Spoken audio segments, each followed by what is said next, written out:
You probably noticed the explosions, the new villains, the fights, and Peter Parker discovering that being Spider-Man full-time may be changing him in ways he never expected. But Spider-Man: Brand New Day hides some of its most interesting details in places most viewers will miss on their first watch. Comic book recreations. Villains teased through background props, a connection to Spider-Man's earliest history. A character whose arrival could completely reshape the future of the MQ. And one final clue, that literally takes Spider-Man beyond Earth. So today, we're breaking down the hidden details, Easter eggs, comic references, and future MQ clues buried throughout Spider-Man: Brand New Day.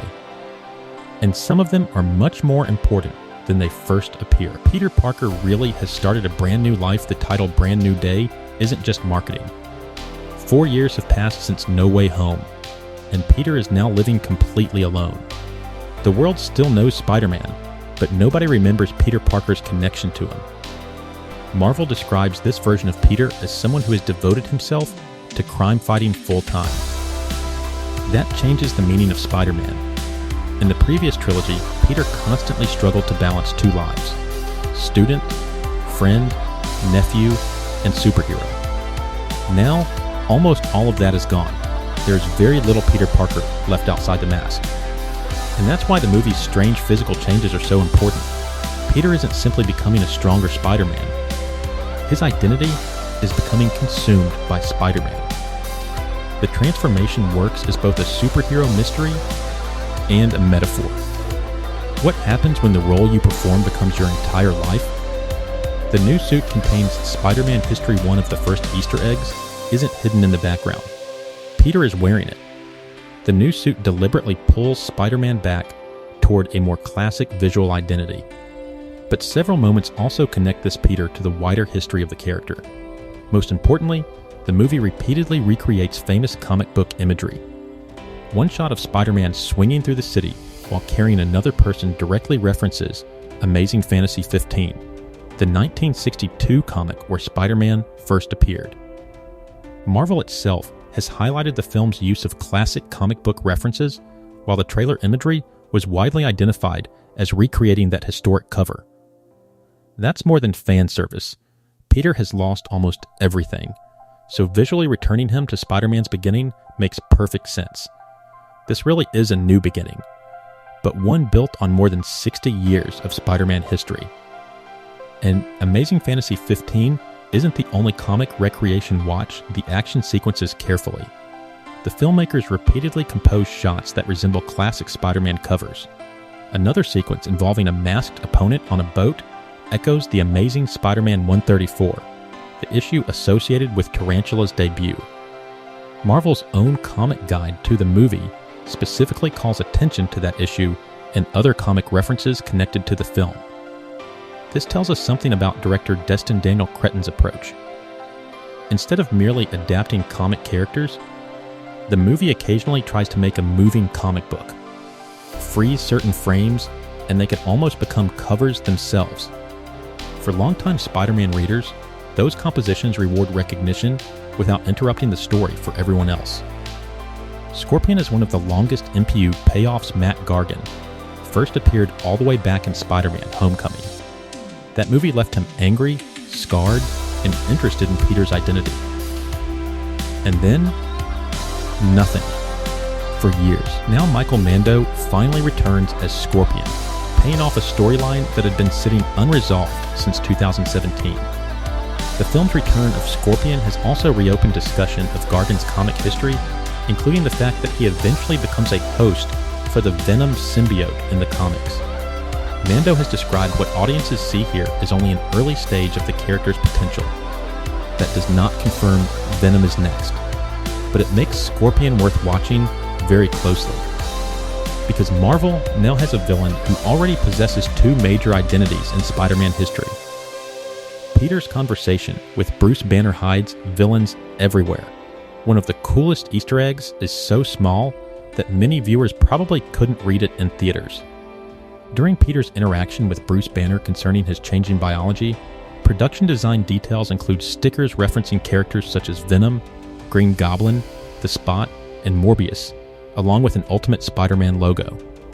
A production designer later confirmed these details were intentionally placed on the laptop.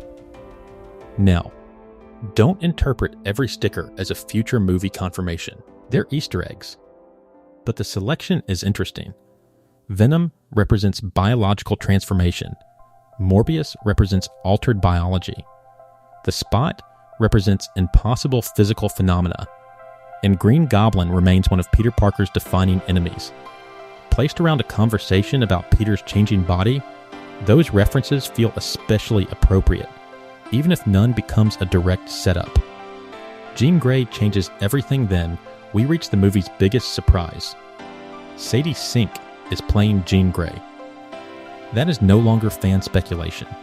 Sink has publicly discussed the role following the movie's release, describing this Jean as a troubled young woman struggling with enormous psychic abilities and emotional trauma. And her introduction through a Spider-Man movie is a major MCU choice. Jean doesn't arrive surrounded by the X-Men. She isn't introduced inside Xavier's school. Instead, Peter meets her at one of the lowest points in both of their lives. She has extraordinary abilities she struggles to control. Peter is undergoing his own frightening transformation. Both characters are, in different ways, afraid of what they're becoming. That parallel is probably why their stories fit together so naturally. And with Jean expected to matter to Marvel's future X-Men plans, Brand New Day may eventually be remembered as much for introducing this new mutant era as for continuing Peter Parker's story. Punisher as Peter's moral opposite Frank Castle isn't just here because audiences like the Punisher.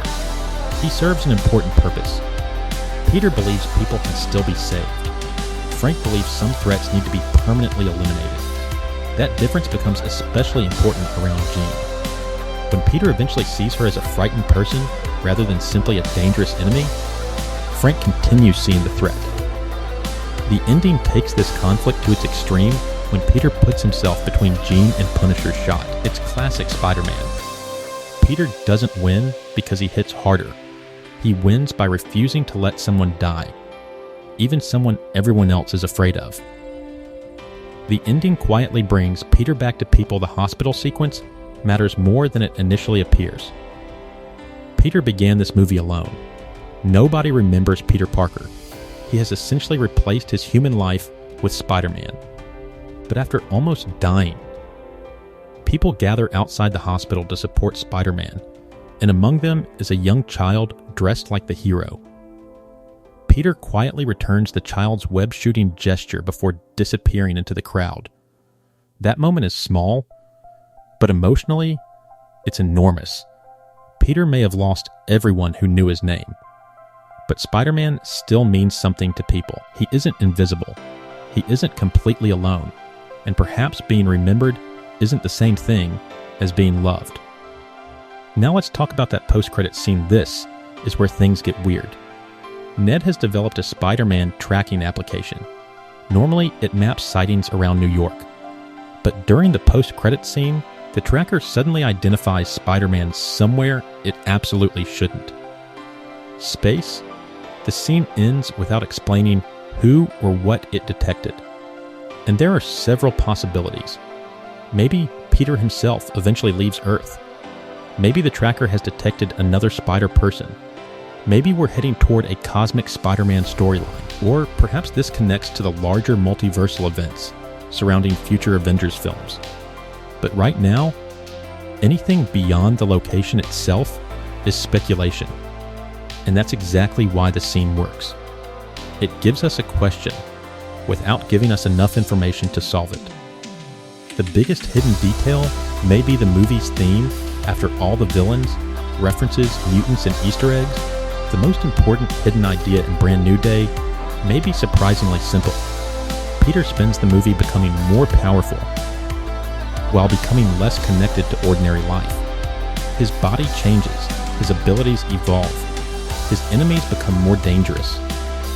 But the thing that ultimately saves him emotionally isn't another power, it's connection. Jean needs connection. Peter needs connection. Even Frank Castle briefly shows that beneath all the violence, there is still someone capable of caring.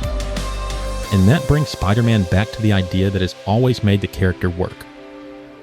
Peter Parker isn't inspiring because he's the strongest person in the room. He's inspiring because extraordinary power never completely destroys the ordinary person underneath it. And if Brand New Day really is the beginning of a new chapter, that may be the clue worth remembering most. Because Peter's greatest challenge may no longer be becoming a better Spider-Man. It may be learning how to become Peter Parker again. If you caught another Easter egg or hidden reference that I missed, drop it in the comments. And if you want more breakdowns of movies, books, fictional worlds, psychology, and hidden storytelling details, subscribe to Beyond the Pages. Because sometimes, the most important part of a story is the detail everyone else missed.